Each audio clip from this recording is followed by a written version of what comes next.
अस्सलाम वालेकुम व्यूअर्स। आज हमारी वीडियो का जो टॉपिक है वो है support and resistance. Support and resistance बड़ा ही एक कॉमन सा टॉपिक है ट्रेडिंग की फील्ड में। बहुत सारे जो बिगनर्स ट्रेडर जब इस फील्ड में आते हैं तो वो सपोर्ट एंड रेजिस्टेंस बेस काम करते हैं, लेकिन वो सपोर्ट और रेजिस्टेंस सही तरीके से ड्रॉ नहीं कर पाते, जिसको देखते हुए आज मैंने इस वीडियो को बनाने का सोचा कि आपको सही तरीके से गाइड किया जाए कि सपोर्ट एंड रेजिस्टेंस को आपने किस तरह से ड्रॉ करना है और सपोर्ट एंड रेजिस्टेंस की इतनी एक्यूरेसी है और आप इसको कैसे इस पे आप ट्रेड कर सकते हैं।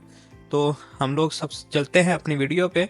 वीडियो स्टार्ट करने से पहले आप सबसे ये रिक्वेस्ट है कि अगर अभी तक आपने चैनल को सब्सक्राइब नहीं किया तो चैनल को सब्सक्राइब कर लें, वीडियो को लाइक कर दें और वीडियो को शेयर भी कर दें जो नए नए ट्रेडर्स बन रहे हैं उनके साथ, ताकि वो भी गलत सपोर्ट एंड रेजिस्टेंस ड्रॉ करने से बच सकें और मार्केट से पैसा बना सकें। तो सबसे पहले तो मैं आपको बेसिक कंसेप्ट समझाता हूँ कि ये सपोर्ट एंड रेजिस्टेंस है क्या चीज। अब फॉर एग्जाम्पल के हमारे पास मार्केट एक एरिया से बूस्ट हुई है, ठीक है, और एक वो एरिया जहां से मार्केट रिजेक्ट हुई है। ये वो एरिया था जहां से मार्केट को जंप मिला है और ये वो एरिया था जहां से मार्केट को रिजेक्शन मिली है, ठीक है। अब हम लोग इस सपोर्ट एंड रेजिस्टेंस को मार्क कर लेंगे। सपोर्ट लेवल जो होगा वो हमेशा हमारे पास नीचे वाला लेवल होगा और रेजिस्टेंस लेवल जो होगा वो हमेशा हमारे पास टॉप का लेवल होगा। अब इसको अगर मैं मजीद सिंपल तरीके से आपको एक्सप्लेन करूं तो सपोर्ट लेवल वो एक लेवल होता है जहां पे नंबर ऑफ बायर्स ज्यादा होते हैं और नंबर ऑफ सेलर्स बिल्कुल कम होने के इक्वल होते हैं। और रेजिस्टेंस लेवल वो एक लेवल होता है जिस पॉइंट पे नंबर ऑफ सेलर्स ज्यादा होते हैं और नंबर ऑफ बायर्स कम होते हैं, ठीक है। अब इस पे हम लोगों ने ट्रेड किस तरह से करनी है वो बताने से पहले मैं आपको इसकी एक छोटी सी एग्जांपल और देना चाहूंगा कि आप एक कमरे के अंदर बैठे हैं, आपके पाँव के नीचे जो फर्श है ये आपका सपोर्ट लेवल है, ठीक है, और आपके सर के ऊपर जो एक छत है वो आपका रेजिस्टेंस लेवल है।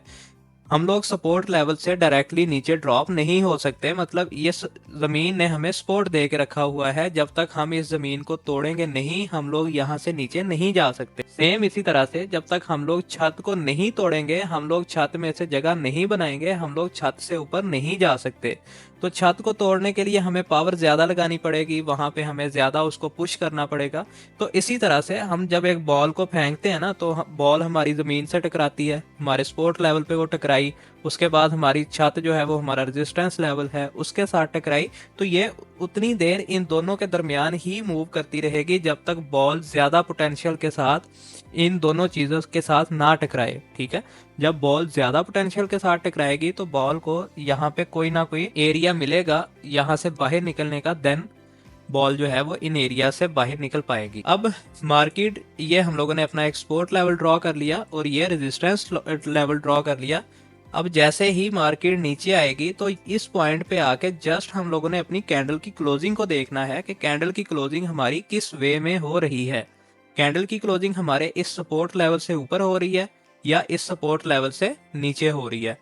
अब पहला इसका जो रूल्स रेगुलेशंस है कि अगर हमारे पास कैंडल की क्लोजिंग यहाँ से ऊपर हुई है तो हम लोगों ने डायरेक्टली यहाँ से अपनी बाय की ट्रेड लेनी है और मार्केट इसके बाद अप साइड पे मूव करना शुरू करेगी। लेकिन अगर यहाँ पे दूसरा सिनेरियो बनता है कि कैंडल की जो क्लोजिंग है वो यहाँ से डाउन साइड पे हो जाती है, अब ये पहले हमारा सपोर्ट लेवल था, क्योंकि मार्केट अपने सपोर्ट लेवल को ब्रेक कर चुकी है। अब हम लोग रीटेस्टिंग का वेट करेंगे कि मार्केट अपने इस लाइन को दोबारा से रीटेस्ट करे, जो कि अब हमारे पास काम करेगी रेजिस्टेंस लेवल का। मार्केट यहाँ से रेजिस्टेंस लेवल से ड्रॉप होना स्टार्ट हो जाएगी। इसी तरह से जब हम लोग रेजिस्टेंस लेवल को देखते हैं तो इसमें क्या होता है कि यहाँ पे भी हम लोग अपनी कैंडल की क्लोजिंग को देखते हुए यहाँ से अपनी डायरेक्टली सेल की ट्रेड लेते हैं अगर कैंडल की क्लोजिंग नीचे हो जाए। तो दूसरी साइड पे अगर हमारे पास कैंडल की जो क्लोजिंग है वो यहाँ से ऊपर हो जाती है तो हम लोग यहाँ पे रीटेस्टिंग का वेट करेंगे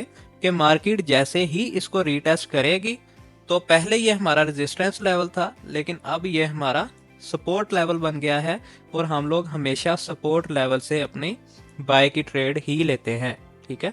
तो यहाँ से फिर हम लोग बाय की ट्रेड लेंगे। अब जो सपोर्ट एंड रेजिस्टेंस लेवल है इसको हमेशा हम लोग ड्रॉ करेंगे लाइन चार्ट के ऊपर। लाइन चार्ट के ऊपर ड्रॉ करके देन हम लोग कैंडल स्टिक्स चार्ट्स पे वापस जाके अपनी ट्रेड कैंडल स्टिक्स चार्ट के मुताबिक करेंगे। आपको ये पता होना चाहिए कि लाइन चार्ट और कैंडल स्टिक्स चार्ट में डिफरेंस क्या है, इसके ऊपर मैं एक डिटेल से अलग वीडियो बनाऊंगा जिसमें आपको सारी चीज़ों की कन्फ्यूजन दूर हो जाएगी। तो अभी हम लोग चलते हैं लाइव मार्केट के ऊपर। ये चीज़ों की आपको उम्मीद है कि सारी समझ आ गई होगी। तो इसके बाद अब लाइव मार्केट पे जाके मैं आपको डिटेल से सारी इसकी एग्जांपल्स देता हूँ। अब हम लोग चले जाते हैं लाइन चार्ट के ऊपर। अब यहाँ पे अगर हम लोग करंटली एक बात करें तो ये वो एरिया था जिस एरिया से मार्केट को रिजेक्शन हुई थी। तो इस एरिया को हम लोग मार्क करते हैं as a resistance level. Mark कर लिया इसको। यहाँ पे आके मार्केट ने लो लगाने के बाद यही वो एरिया था जहां से ऊपर जाना स्टार्ट किया था। अब हम लोग इस एरिया को भी अपना सपोर्ट लेवल मार्क कर लेंगे। अब ये दरमियान में छोटा छोटा मार्केट मूव दे के हमें, तो यहाँ पे आके मार्केट को एक अच्छी खासी हमें मार्केट में कुछ मूवमेंट मिली है, तो हम लोग इसको भी मार्क करेंगे। अब ये वो पॉइंट है जहां से मार्केट अप साइड पे गई है और ये वाला वो पॉइंट है जहां से मार्केट ड्रॉप हुई है। तो हम लोग इन दोनों पॉइंट्स को अपना support level and resistance level mark कर लेंगे। पहले ये सपोर्ट लेवल मार्क करेंगे, ये रेजिस्टेंस लेवल मार्क कर लेंगे। ठीक है, अब ये हमारे पास छोटे से इत्तू से हमारे पास ये सपोर्ट एंड रेजिस्टेंस लेवल बन गए हैं। हम लोग चले जाते हैं जी कैंडलस्टिक्स चार्ट पे। ये हम लोग कैंडलस्टिक्स चार्ट पे आ गए। यहाँ से आप लोग परफेक्शन इसकी चेक करो कि हम लोगों ने जस्ट इस पॉइंट को देख के अपना ये रेजिस्टेंस लेवल मार्क किया था। मार्केट इसके बाद नीचे आई, दोबारा उसी अपने रेजिस्टेंस लेवल को रिस्पेक्ट दी है और फिर ड्रॉप हो गई है।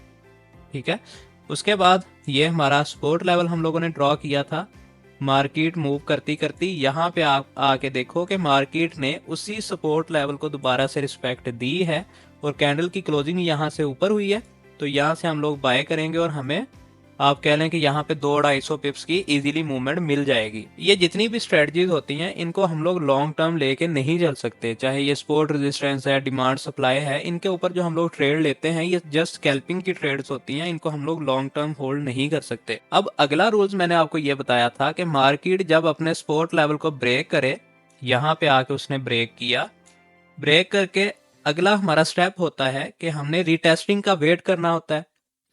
अब यहाँ पे हम लोगों ने रीटेस्टिंग का वेट किया। मार्केट ने जैसे ही इस एरिया को आके रीटेस्ट किया है, यहाँ से हम लोग डायरेक्टली अपनी सेल की ट्रेड लेंगे और उसके बाद बीटीसी आप चेक करें कि किस तरह से ड्रॉप ही होता जा रहा है। ठीक है, तो ये हमारी वीडियो थी सपोर्ट एंड रेजिस्टेंस की। उम्मीद है आपको बड़ी अच्छे तरीके से इसकी समझ आई होगी और मैंने आपको बड़े इजी वर्ड्स में समझाने की कोशिश की है। मेरे ख्याल से कोई ऐसी चीज़ नहीं होगी जिसकी आपको समझ नहीं आई। फिर भी अगर किसी चीज़ की आपको समझ नहीं आई तो आप कमेंट बॉक्स में कमेंट भी कर सकते हैं। उसके अलावा मेरा व्हाट्सएप का जो लिंक है वो भी मैं लगा दूंगा डिस्क्रिप्शन के अंदर, आप वहाँ से डायरेक्टली मेरे साथ व्हाट्सएप पे भी रब्ता कर सकते हैं। तो आज के लिए इतना ही, दुआ में याद रखिएगा। अल्लाह हाफिज़।